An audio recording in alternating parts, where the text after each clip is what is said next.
हमायूं नुमाइंदा दान गौरी की इस रिपोर्ट के मुताबिक वेस्ट थाना सुरजानी टाउन के इलाके शाबिक कोट में पुलिस और मुसल्ला डिकेट गैंग के दरमियान मुकाबला।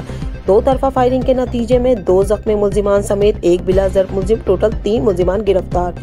मुल्जिमान की शनाख्त आसिफ अली जख्मी, कामरान जख्मी और आबिदुल्लाह वल्द अब्दुल कादिर बिला जर्ब के नामों से हुई। मुल्जिमान से 2 पिस्टल, बेमा एमुनेशन, चलीदा खोल छीने गए। 3 मोबाइल फोन्स, 1 बैग और 90,000 रुपए नकदी बरामद हुए। मुल्जिमान के ज़ेर इस्तेमाल मोटरसाइकिल को कब्जे पुलिस में ले लिया गया है, जिसकी तफसीलात हासिल की जा रही है। जख्मी मुल्जिमान में गिरफ्तार मुल्जिमान को तबी इमदाद के अस्पताल, जबकि गिरफ्तार मुल्जिम को थाने मुंतकिल कर दिया गया है। मुल्जिमान के खिलाफ ज़ब्ती की कार्रवाई भी अमल में लाई जा रही है, जबकि गिरफ्तार मुल्जिम का साबिका क्रिमिनल रिकॉर्ड भी हासिल किया जा रहा है। तर्जुमाने SSP डिस्ट्रिक्ट वेस्ट।